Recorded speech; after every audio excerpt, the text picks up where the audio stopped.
Every one, اس سے پہلے کہ ڈنر سرو کیا جائے مجھے ایک اناؤنسمنٹ کرنی ہے۔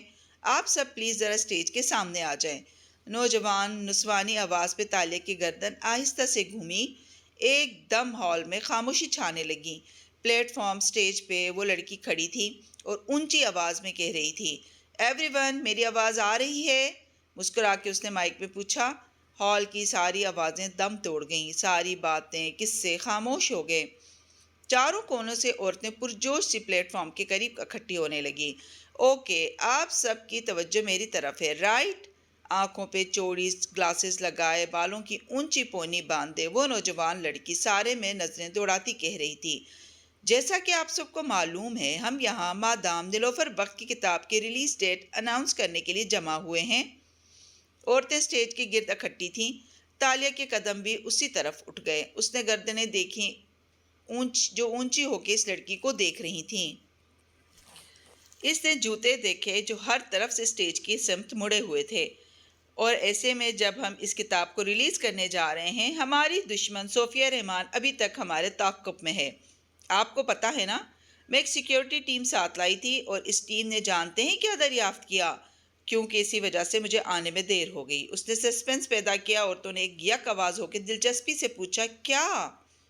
میم نیلوفر بخت کو ہوٹل کی طرف سے ملنے والے پھولوں کے بکے میں ایک بگ تھا جو کسی نے ہماری باتیں سننے کے لیے لگایا تھا۔ میری ٹیم نے اسے پکڑ لیا ہے۔ What T? وہ اس کے کانوں میں بے یقینی سے بولا۔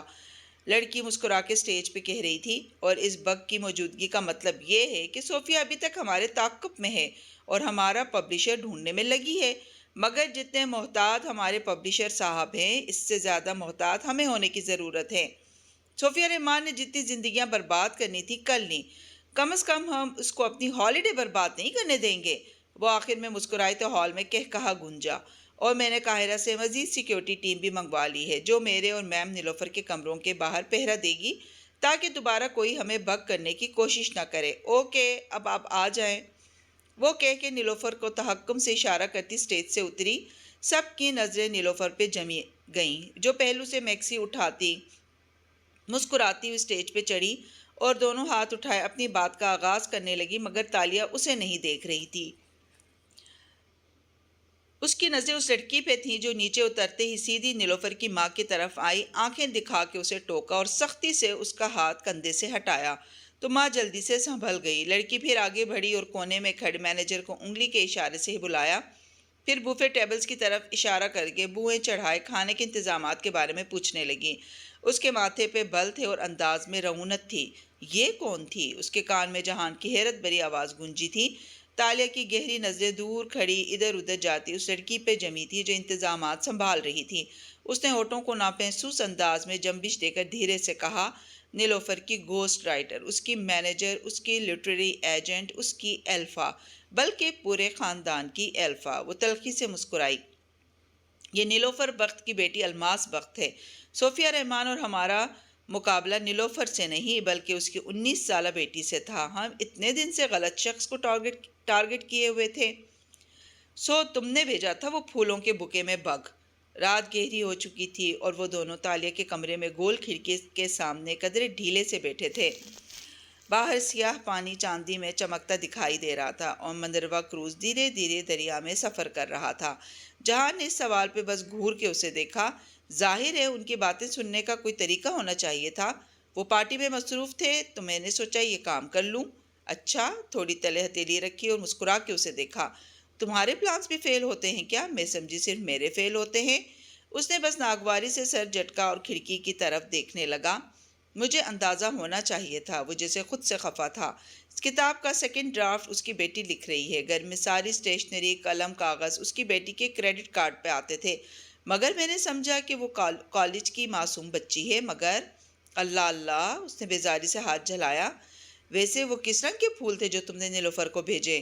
وہ تھوڑی تلے ہتھیلی جمائے معصومیت سے پوچھنے لگی۔ جہان نے گھور کے اسے دیکھا۔ سفید گلاب تھے اور وہ اس کے ملے بزنس مین نے بھیجے تھے۔ میں نے صرف اس میں بگ رکھا تھا۔ ہاں تو میں صرف مسکرا ہی رہی ہوں۔ چلو تم مجھے بتا دو کیا پلان ہے تمہارے پاس؟ وہ کرسی پہ سیدھا ہوا اور وہ اس کی طرف برہمی سے دیکھا۔ ہم اس کو بگ نہیں کر سکتے، اس کو ہیک نہیں کر سکتے اور ایک ٹانگ جتنی لڑکی سے اس کے پبلشر کا نام بھی نہیں اگلوا سکتے۔ تو ہمارے پاس ایک ہی آپشن رہ جاتا ہے کہ ہم اس کو بلیک میل کریں۔ وہ سنجیدہ تھا۔ ایک تو تم سب سے پہلے بلیک میل پہ کیوں اتر آتے ہو کہ ہم اس لڑکی کو کون کر کے کسی طرح سمجھانے کی کوشش کر سکتے ہیں کہ کتاب کا شائع نہ کرنا ان ماں بیٹی کے لیے اچھا ہے۔ وہ کبھی کتاب روکنے پہ نہیں مانے گی۔ اس نے ہاتھ جھلا کے آئیڈیا رد کیا۔ وہ ماں بیٹی اس وقت اپنی فیملی اور فرینڈز کی موجودگی میں بہت پر اعتماد ہیں۔ ان کو ڈرایا جا سکتا ہے مگر قائل نہیں کیا جا سکتا۔ ہمیں نیلوفر کی کوئی کمزوری ڈھونڈ کے اس کو ایکسپوز کرنے کی دھمکی دے کر جہان پلیز، ایک دم وہ چڑ کے بولی تو وہ رکا۔ تھوڑی دیر پہرے کے تاثرات غائب ہو گئے۔ نیلوفر کے فرینڈز اور فیملی اس کے اصل سے واقف ہیں اور وہ سب خود بھی ایسی ہی ہیں۔ نیلوفر کو کس کا ڈر ہے؟ اپنے رازوں کے کھل جانے سے وہ ڈرتے ہیں جن کو اپنے پیاروں کو کھونے کا خوف ہوتا ہے۔ اسے بہت لوگوں نے پہلے ہی چھوڑ دیا ہے اور اب والے اس کے ساتھ رہیں گے۔ کافی لکی ہے اس معاملے میں وہ۔ اس کا لہجہ تلخ ہو گیا۔ نیم روشن کمرے میں ایک دم خاموشی چھا گئی۔ ساری فضا تلخ ہو گئی اور یہ کڑواہٹ باہر بہتے نیل کے پانی میں بھی اترنے لگی۔ وہ آگے چکے غور سے اس کے چہرے کے اتار چڑھاؤ دیکھ رہا تھا۔ تم اپنے دوستوں کو شک کا فائدہ کیوں نہیں دیتی؟ تالیہ اب کے نرمی سے بولا۔ مجھے کچھ نہیں سننا۔ وہ ایک دم پھٹ پڑی۔ چہرہ غصے سے تمتمانے لگا۔ پلیز ان کی حمایت مت کرنا۔ میں مشکل میں تھی اور میرے ساتھ کوئی نہیں تھا۔ کوئی میرے لیے نہیں آیا۔ میرے سب دوست پتے تھے جو گر گئے، جھڑ گئے۔ یہ کبھی دوبارہ نہیں کھلیں گے۔ کیا کبھی کسی نے تمہیں بتایا کہ ہر کہانی کی دو سائیڈز ہوتی ہیں اور دوسری بھی سننی چاہیے؟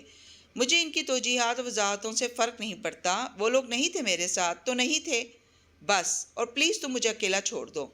اس نے پیر کرسی کے اوپر کر لی اور اپنے گرد شال لپیٹ لی۔ ایک دم اسے بہت سردی لگنے لگی تھی۔ گھٹنوں کے گرد بازوں کا حلقہ بنا کے سر ان میں چھپا لیا۔ جسم میں کپ کپی سی چڑھ گئی تھی۔ کمر کے پیچھے قید خانے کی ٹھنڈی دیوار آ گئی تھی۔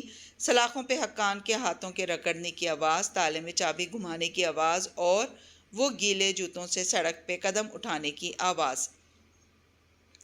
تالیہ نے سختی سے دونوں ہاتھ کانوں پہ جما دیے مگر وہ آواز بڑھتی جا رہی تھی۔ ماضی، حال، مستقبل سب گڈ مڈ ہو رہا تھا۔ تالیہ، تالیہ، اس نے زور سے پکارا تو ایک دم سے ساری آوازیں دم توڑ گئیں۔ اس نے چونک کے سر اٹھایا۔ لمحے بھر کو اسے یاد نہ آیا کہ وہ کہاں بیٹھی ہے۔ پھر آہستہ آہستہ حسیات واپس آنے لگیں۔ وہ کرسی پہ پیر اوپر کیے شال لپیٹے بیٹھی تھی اور وہ اس کے سامنے گرم کافی کا مگ رکھ رہا تھا۔ میں جب سے گیا ہوں تم ایسے ہی بیٹھی تھی کیا؟ تالیہ نے خالی خالی نظروں سے اس بھاپ اڑاتے مگ کو دیکھا۔ کیا اب مجھے اس میں اپنا چہرہ ڈالنا ہے؟ نہیں، اس کو پینا ہے اور پھر میرے ایک سوال کا جواب دینا ہے۔ وہ اب میز پہ اس کا لیپ ٹاپ رکھے کھول رہا تھا۔ تالیہ نے دھیرے سے مگ اٹھایا اور گرم کافی لبوں سے اندر انڈیلی۔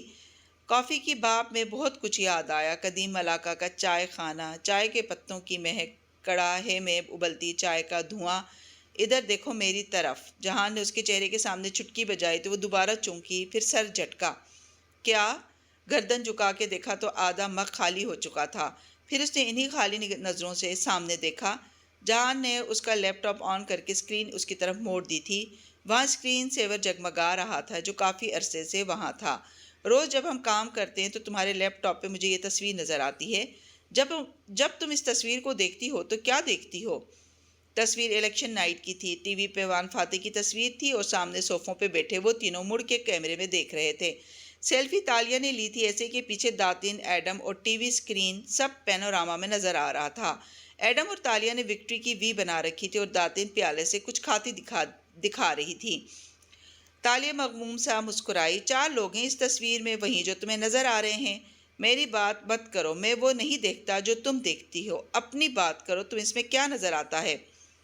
تالیہ کی نظریں اسکرین سے ہٹ ہی نہیں رہی تھیں۔ ایک پرجوش، پر امید لڑکی جس کو لگتا تھا کہ اس کی اتنی لمبی الیکشن کمپین کا کوئی فائدہ ہوگا۔ ایک نوجوان ووٹر جو اپنے لیڈر کو آئیڈیل سمجھتا تھا۔ ایک سیاسی طور پر نابلد عورت جس کو لگتا تھا کہ ووٹ دینا بیکار ہے اور اس کے حلق میں کچھ پھنسا۔ ایک ایسا سیاست دان جو مصلحتوں کا شکار ہے اور کبھی آزاد نہیں ہو سکے گا۔ کمرے میں خاموشی چھا گئی۔ وہ اسی طرح تالیہ کو دیکھے گیا جس کے چہرے پہ اسکرین کی نیلی روشنی پڑ رہی تھی۔ تمہیں اس تصویر میں اور کچھ نہیں دکھائی دیتا؟ اور کیا ہے سوائے میرے 3 بے وفا دوستوں کے؟ وہ پھر سے زہر خند سا بولی۔ لین ویتنب ہے، وہ اتنی سنجیدگی سے بولا تو تالیہ کے ابرو بھنچے۔ کیا؟ جہان اٹھا اور اس کے ساتھ آ کھڑا ہوا، پھر جھک کے اسکرین پہ وہاں انگلی رکھی جہاں داتن کے ساتھ میز نظر آ رہی تھی۔ یہ دیکھو، یہ اس میز پہ لینویتنب کی شیشی پڑی ہے، یہ کس کی ہے؟ یہ داتن کے اینٹی ڈپریسنٹس ہیں، مگر اینٹی ڈپریسنٹس؟ اس نے بے یقینی سے تالیہ کو دیکھا۔ یہ نیلا نصف دائرے کا نشان جو شیشے پہ بنا ہے اور یہ فارمولا جو دور سے لکھا نظر آ رہا ہے، تم اس کو نہیں پہچانتی؟ تالیہ کی الجھی نظروں کو دیکھ کے اس نے گہری سانس لی۔ یہ کینسر کی دوائی ہے، اسے کینسر پیشنٹ ہی لے سکتے ہیں اور کوئی نہیں۔ تمہیں اس تصویر میں جو بھی نظر آتا ہو، سوری، مگر مجھے اس میں ایک فربہ عورت نظر آ رہی ہے جس کے سیاہ بال وگ کی مانند لگ رہے ہیں۔ اس کے ساتھ کینسر کی دوائی رکھی اور اس کے اصل بال یقیناً کیمو تھراپی کے باعث جھڑ چکے ہیں۔ تالیہ ایک دم کرنٹ کھا کے سیدھی ہوئی۔ اس کی آنکھیں پھٹی کی پھٹی رہ گئیں، ہونٹ آدھے کھل گئے۔ یہ نہیں ہو سکتا، یہ داتن کے اصلی بال ہیں۔ اس نے کپ کپاتی انگلیاں کی بورڈ پہ رکھیں اور تیزی سے اسکرین پہ پاس ورڈ لکھا۔ سسٹم آن ہوا تو اس نے جلدی سے تصاویر کا فولڈر کھولا، وہیں تصویر سامنے لائی اور اسے زوم کیا۔ Are you sure Taliya? کیونکہ مجھے تو تمہاری دوست کی زرد رنگت کچھ اور بتا رہی ہے۔ وہ بالکل سن بیٹھی، بنا پلک جھپکائے اسکرین کو دیکھ رہی تھی۔ میرا خیال ہے اب تمہیں یہ طے کرنا ہے تالیہ کہ تم خود کسی کی زندگی کے درخت کا پتا ہو، شاخ ہو یا جڑ۔ اسے جہان کی آواز کسی کھائی سے آتی سنائی دی تھی۔ وہ جانے کب وہاں سے چلا گیا، اسے معلوم ہی نہ ہوا، بس وہ بے دم سی اسکرین کو دیکھے گئی۔ رات مزید گہری ہوتی گئی اور بحری جہاز دریائے نیل کا سینہ چیرتا آگے بڑھتا گیا۔ اس کی رفتار اتنی مدھم تھی کہ اندر اپنے کمروں میں آرام سے سوتے مسافروں کو حرکت کا احساس تک نہ ہوتا تھا۔ وہ البتہ سو نہیں سکی تھی۔ کندھوں کے گرد شال لپیٹے وہ بالکونی میں کھڑی جہان کے کمرے کے بالکونی میں کھلتے دروازے کا شیشہ بجا رہی تھی۔ چہرہ سنجیدہ و ویران لگتا تھا، ہوا کے باعث بال اڑ اڑ کے منہ پہ آ رہے تھے، مگر وہ شیشہ بجاتی گئی۔ پہلے پردہ ہٹا، پھر وہ نظر آیا۔ حیرت سے اسے دیکھا اور ہاتھ سے جو بھی کھا رہا تھا اسے منہ میں ڈالتے ہوئے دروازہ کھولا۔ تم سوئی نہیں؟ مجھے بات کرنی ہے۔ وہ بے چین اور پریشان نظر آتی تھی۔ اس نے راستہ چھوڑ دیا تو وہ تیزی سے اندر آئی۔ یہ اس کے کمرے کا سیٹنگ ایریا تھا، جہاں ٹی وی روشن تھا اور سامنے والے صوفے کے آگے میز پہ پاپ کارن رکھے تھے۔ بنے ہوئے مکئی کے دانوں کی خوشبو سارے میں پھیلی تھی، مگر اسے اس وقت کچھ بھی اچھا نہیں لگ رہا تھا۔ وہ ساتھ والے صوفے پہ بیٹھی اور بے چینی سے پوچھا، تم فارغ تھے؟ نہیں۔ تالیہ نے نظریں گھما کے چلتے ٹی وی کو دیکھا جس پہ کوئی ڈرامہ آ رہا تھا اور سر اس بات میں ہلایا، گڈ، تم فارغ ہی تھے۔ میں ٹی وی شو دیکھ رہا تھا، اب تمہاری وجہ سے ادھر پھنسا ہوا ہوں تو اور کیا کروں؟ وہ کندھے اچکا کے کہتا واپس اپنے صوفے پہ بیٹھا، ٹانگ پہ ٹانگ جما کے نظریں ٹی وی پہ مرکوز کر دیں اور پاپ کارن کا پیالہ گھٹنے پہ رکھ لیا۔ سنو، اگر داتن کو واقعی کینسر ہے، اس نے مجھے نہیں بتایا تو یقیناً اس کی کوئی وجہ ہوگی، تم مجھے پتہ کر کے دے سکتے ہو؟ نہیں، میں اس وقت ٹی وی دیکھ رہا ہوں۔ اور وہ واقعی اسکرین کو دیکھتے ہوئے پاپ کارن میں منہ میں رکھ رہا تھا۔ تالیہ کے ماتھے پہ بل پڑے، اس نے نظریں موڑ کے اسکرین کو دیکھا۔ یہ ٹرکش ڈرامہ میری بات سے زیادہ اہم ہے اور تمہیں ان کی زبان سمجھ میں کیسے آ رہی ہے؟ انگریزی سب ٹائٹلز۔ اس نے انگلی سے اسکرین کی طرف اشارہ کیا، اور یہ بہت اچھا شو ہے، اس کا نام ہے انتقام اور اس میں ایک لڑکی، پتہ ہے مجھے، یہ امریکن شو ریونج کی کاپی ہے۔ اب میری بات سنو۔ ایک منٹ۔ اس نے برہمی سے تالیہ کو دیکھا۔ یہ کاپی نہیں ہے، ترک کاپی نہیں کرتے۔ انہوں نے اس کے کاپی رائٹس خرید کے اسے ترک زبان میں ڈھالا ہے، مائنڈ یو۔ تم ترکوں کو ڈیفینڈ کرنے کی بجائے میری بات نہیں سن سکتے کیا؟ تم نے کہا تم میرے شرنک ہو تو تمہیں میری بات سننی چاہیے۔ اس بات پہ جہان کے تاثرات بدلے۔ اس نے پیالہ میز پہ رکھا، ریموٹ سے ٹی وی بند کیا تو آوازیں اور نیلی روشنی دونوں دم توڑ گئیں۔ کمرے میں اب صرف مدھم زرد روشنیاں رہ گئیں۔ وہ اب ٹانگ سے ٹانگ ہٹا کے اس کی طرف ترچھا ہو کے بیٹھا اور نرمی سے بولا، بتاؤ تم کیا فیل کر رہی ہو؟ مجھے یہ جاننا ہے کہ داتن کو واقعی کوئی بیماری ہے یا نہیں، مگر میں اپنے کانٹیکٹ سے نہیں پوچھ سکتی۔ میرے اور داتن کے کانٹیکٹس ایک ہی ہیں۔ اگر میں نے ان سے پوچھا تو اسے پتہ چل جائے گا اور وہ مزید اس بات کو چھپا لے گی، مگر تم پتہ کر سکتے ہو۔ جہان کے تاثرات بدلے، نرمی کی جگہ دبے دبے غصے نے لے لی۔ اس نے واپس ریموٹ اٹھایا اور ٹی وی آن کرتے ہوئے بولا، تم اپنے محسوسات بتانے نہیں، کام کہنے آئی ہو۔ ہاں تو تم کر سکتے ہو نا، تمہارے کانٹیکٹس مجھ سے زیادہ ہیں، وہ تیز تیز کہہ رہی تھی۔ نہیں کروں گا۔ وہ ٹی وی آن کر چکا تھا اور اسکرین کو دیکھ رہا تھا۔ تم احمد نظام سے کہو کہ وہ داتن کی تمام شناختوں کو چیک کرے، وہ اسپتال کے بل کسی سے تو پے کرتی ہوگی۔ سوری، یہ میرے لیے ممکن نہیں ہے۔ تم کر سکتے ہو، تم اس کے کریڈٹ کارڈ ریکارڈ نکلواؤ یا ہسپتال میں کسی کو ڈراؤ دھمکاؤ، یا ہسپتال میں کسی کو ڈرا دھمکا سکتے ہو، یا اس کی فیملی کو کوئی لالچ دے سکتے ہو اور وہ تمہیں بتا دیں گے مجھے ٹی وی دیکھنے دو۔ اسکرین کی نیلی روشنی اس کے سنجیدہ چہرے پہ سیدھی پڑ رہی تھی اور وہ برہم نظر آ رہا تھا۔ میں پیسے دوں گی، جو بھی خرچہ آئے گا، مگر تم بھی کسی طرح مجھے یہ معلوم کر کے بتا دو کہ وہ واقعی بیمار ہے یا یہ غلط فہمی ہے۔ میں کروں گی تو وہ جان جائے گی، تو تم ایک دن میں ہر چیز معلوم کر لیتے ہو تو۔ کہا نا تالیہ، میں نہیں کر سکتا، اس نے ایک دم اتنے غصے سے کہا کہ وہ جو بولتی جا رہی تھی رک گئی، بالکل شل اور ساکت۔ دونوں چند لمحے ایک دوسرے کو دیکھتے رہے، وہ غصے سے اور تالیہ بے یقینی سے۔ پھر شہزادی کے ماتھے پہ بل پڑے، جبڑا بچھ گیا۔ فائن، تم ٹی وی دیکھو۔ وہ ایک دم اٹھی اور تیزی سے باہر نکل گئی۔ چاند بادلوں کے درمیان سے جھلکتا نیل پہ جھک رہا تھا۔